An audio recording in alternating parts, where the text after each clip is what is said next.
जी बहुत सारे रूप में आपको हम लोगों ने देखा था, लेकिन इस रूप में आज पहली बार देखा, लोगों के आंसू निकल गए। कैसा प्रतिक्रिया मिल रही है लोगों की और क्या कुछ कहना चाहेंगे आप? पूरी फिल्म देख रहे, क्या देखिए प्रतिक्रिया, सबसे पहले तो धन्यवाद आप लोगों का कि पूरी फिल्म आप लोगों ने मेरी ज़िंदगी में पहली बार बैठ के देखा है।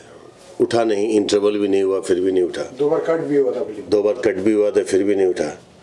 तो मैं प्रतिक्रिया दूँ, इससे बेहतर है कि आप लोग का उस थिएटर में उपस्थिति, आप लोग का सिनेमा को इतनी शिद्दत के साथ देखना, इससे बड़ी प्रतिक्रिया एक मैं कलाकार इस फिल्म का एक पात्र हूँ, मैं क्या दे सकता हूँ? मैंने तो इसमें काम किया है। प्रतिक्रिया आप लोगों ने दे दिया कि ये फिल्म है ऐसी जो मीडिया वाले अमूमन, होता क्या है मेरे अभी तक के लाइफ में कि मीडिया वाले आते हैं और भग जाते हैं, इंटरवल में इंटरव्यू वगैरह ले लिए और निकल लिए।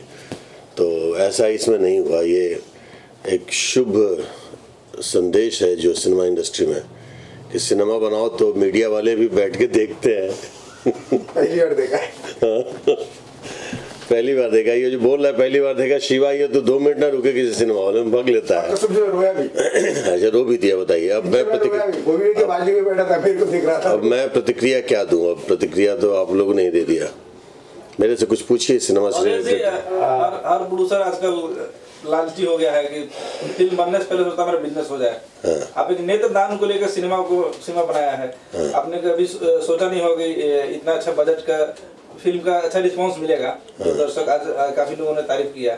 कैसा है कि इस तरह की फिल्म का जब प्रोड्यूसर ने सुनाया आपको, तो कुछ कहना चाहिए उस दर में कोई बात है? प्रोड्यूसर मेरे पास एज एन एक्टर के साथ साथ वो बोल रहे थे कि डायरेक्ट करो आप, क्योंकि इसके पहले मेरी बाबुल आई थी और बाबुल कमर्शियल लेवल पे बहुत अच्छे प्राइस में बिकी थी। उसके पहले मेरी जुगनू, तो शायद उनके अंदर उनके खुद के प्रति कॉन्फिडेंस की कमी होगी या मेरे प्रति कॉन्फिडेंस ज़्यादा होगा। जब वो आए थे तो जब उन्होंने नरेट करा तो मैंने बोला कि जिस तरह का नरेशन आप कर रहे हैं मेरे से कई गुना ज़्यादा बेहतर आप बनाएंगे, और उन्होंने बनाया है। तो इसके लिए शुक्रगुजार हूँ मैं मधुसूदन शर्मा जी का, जिन्होंने लिखा। वो एक बहुत ही उम्दा राइटर परिवार के वो खुद भी हैं।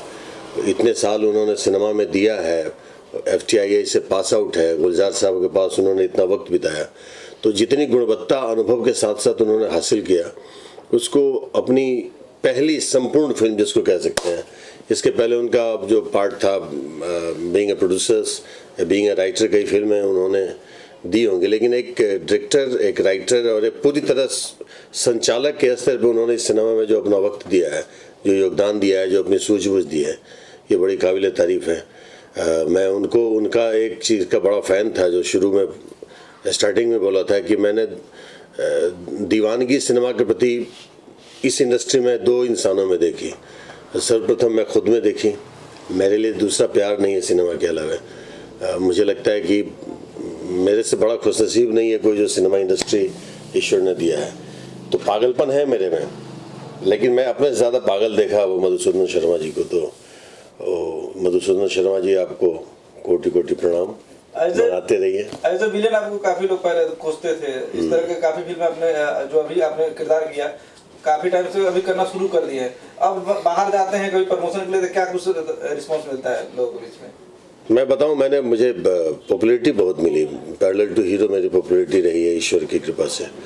जब से मैं सिनेमा इंडस्ट्री में आया, कदम पीछे न मुड़े हमारे, अब आगे बढ़ने का अवसर दिया भगवान ने, आप लोगों के प्यार ने। मेहंदी लगा के रखना एक फिल्म मेरी आई थी, जहाँ से मैंने विलन को नज़रअंदाज करके एक पॉजिटिव किरदार में अपने आप को लाने की कोशिश की थी। लोगों ने उसको सराहा, बहुत प्यार दिया, बहुत सम्मान दिया। लेकिन मेरी फिल्म जब से बाबुल आई है, बाबुल ने जो मेरी प्रतिष्ठा बढ़ाई है, वो मैं कभी सपने में नहीं सोच सकता था कि हमसे बुजुर्ग लोग हमारे पाँव छू करके और बाबुल की बात करते हैं कि क्या फिल्म बनाया, बहुत रुलाया, रोते रोते रह गया।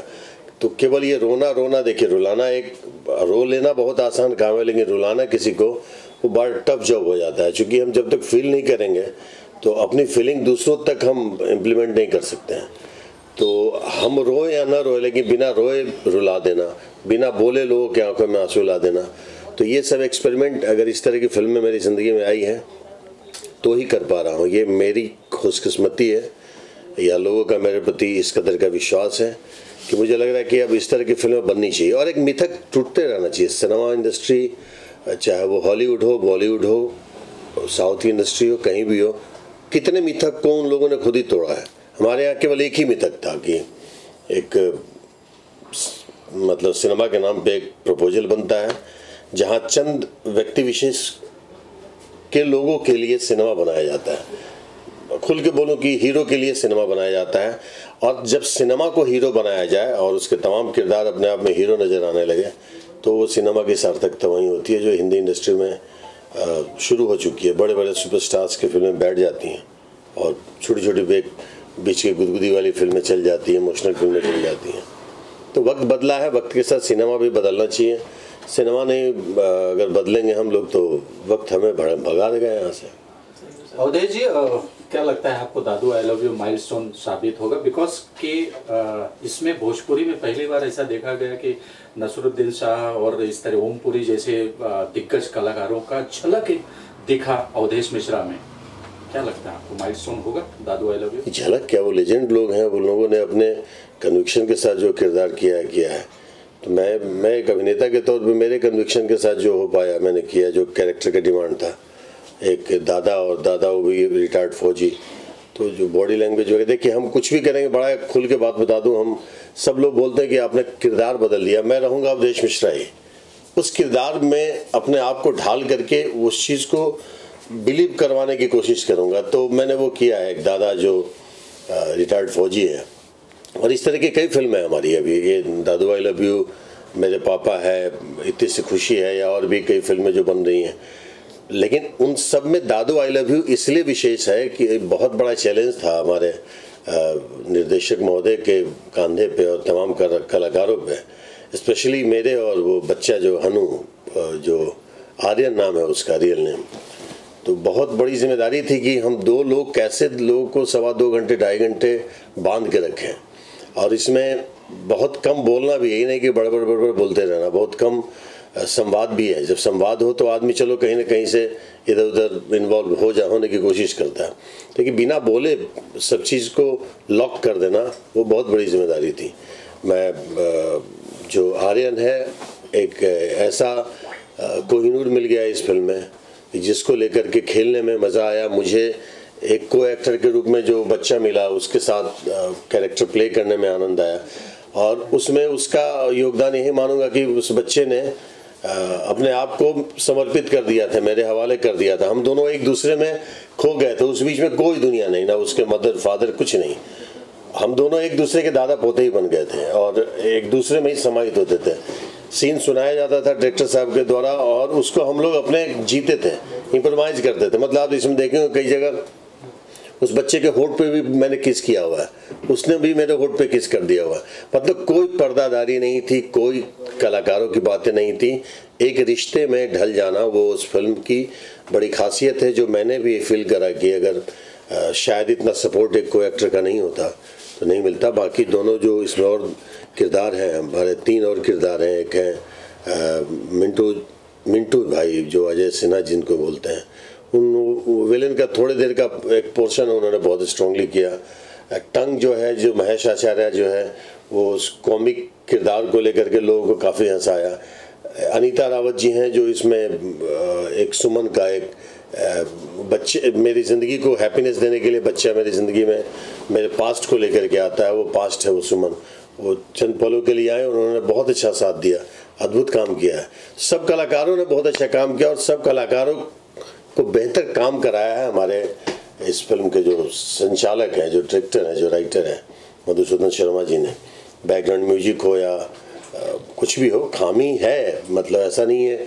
हर खूबियों में 75 खामियां ढूंढी जा सकती है और खामियों में भी कई खूबियां होती हैं। तो यहाँ हम देखना है कि हम क्या मिस किए हैं अभी, जो आगे हम उसको नहीं करें। हम अपनी गलतियों को, मैं मेरी गलतियों को ढूंढता हूँ, अच्छाई को आप लोग ढूंढें। हमने अपनी गलती देखी कि हमें एज एन एक्टर क्या करना है, हमारे डायरेक्टर साहब देखे होंगे कि उनको एज ए मेकर क्या करना है। बेहतर है कि आप लोग एक अपनी प्रतिक्रिया दर्शकों के बीच में बड़ी ईमानदारी से, जिसको जेन्युइन समीक्षा बोलते हैं, वो लेकर के आइए, तो शायद बदलाव की शुरुआत हो जाए। Thank you. Thank you sir.